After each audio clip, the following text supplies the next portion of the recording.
और हमको तो एक कल कार्ड मिला, कार्ड ऐसा मिला कि कार्ड देखकर रोना आ गया। हम दरबार हॉल में थे, एक बूढ़े दादाजी धोती होती पहने खड़े थे कोने में, भीड़ बहुत थी, सेवादार सबको धक्का दे रहे थे। वो बेचारे कोने में ऐसा एक टुकड़ा टाइप का ऐसा दिखा रहे थे बार बार। तो एक दो बार तो हमारी नजर नहीं गई, हम जब अंदर जाने लगे तो हमारी नजर गई। तो हमने उनका हाथ पकड़ा, हमका क्या बात है, तो वो गिर करके रोने लगे। हमें लगा कि बीमार होगा कोई, इसलिए रो रहे। तो हमने हाथ पकड़ा, हमका बताओ जल्दी क्या बात है, हमको जाना है। बोले महाराज जी आपकी कृपा से हमारी नातनी का विवाह धाम से हो रहा है। और बोले बेटा और बहू मर गए, हम अकेले हैं और हम आपको कार्ड देने आए हैं।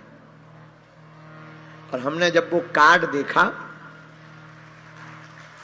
शायद 50 पैसे का होगा, शायद 50 पैसे का ऐसा कार्ड। उसमें 4 लाइनें लिखी, बेटी का और बर का नाम, नीचे बागेश्वर धाम से हो रहा है और माता पिता का नाम और ओम बागेश्वराय नमः, इतने आधे कागज में। हमने पूछा ये कितने का पड़ा, तो दोनों हाथ ऐसे करके वो बूढ़े दादाजी बोले गुरुजी पूरे हमने 150 रुपया के छपवाए।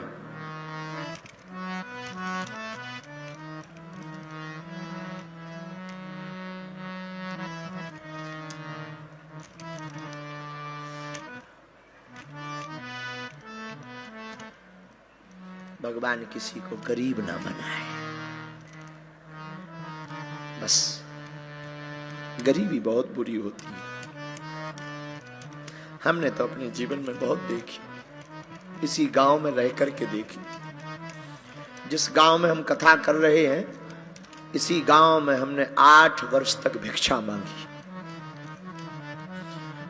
8 वर्ष तक भिक्षा मांगकर हमने जीवन जिया।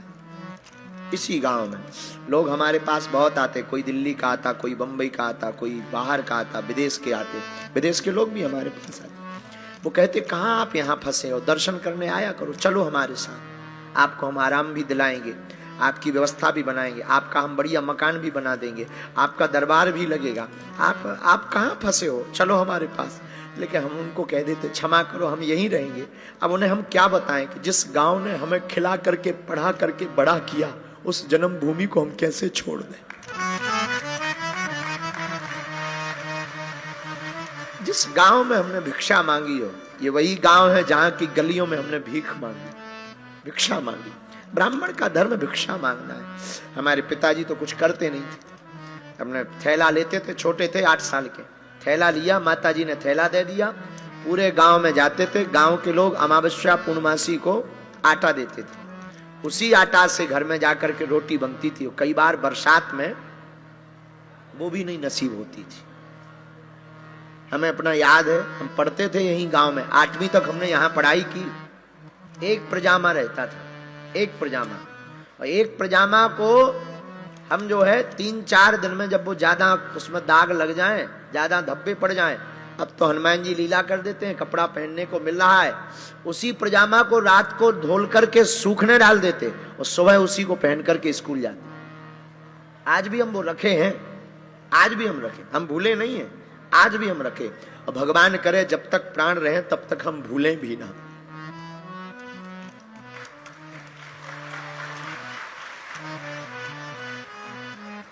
लेकिन हमने जितना दुख सहा है, हम नहीं चाहते दुनिया का कोई भाई अपनी बहन के विवाह में दुख सहे। अभी हमको हमारे बच्चे डांट रहे थे कि आप इतना थक रहे, आपका गला बैठ रहा, आप खाना भी नहीं खा रहे, आप सो, सब हो जाएगा। उनको कौन बताए कि तुम तो ठीक हो। जिस बेटी की शादी होनी है, वो 152-53 बेटियां हम पर भरोसा करके आ रही हैं कि बागेश्वर धाम में शादी होनी है। अगर उनके अभावगत में कुछ कमी हो जाएगी तो हम अपने आप को क्या जवाब देंगे।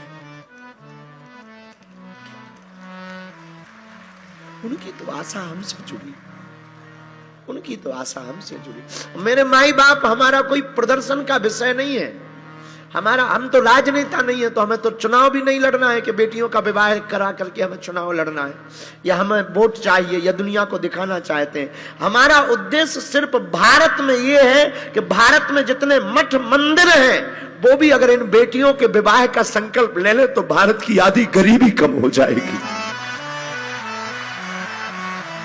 ये तय, ये बात शायद दुनिया का कोई व्यक्ति ना बोले। हम बोलते हैं कि हम अपने पैसों से नहीं करा रहे, जो तुम लोग हमें दक्षिणा में देते हो हम उसी से करा रहे, लेकिन हो तो दुनिया में ऐसा कोई जो अपनी कमाई से बेटियों का विवाह करवा दे,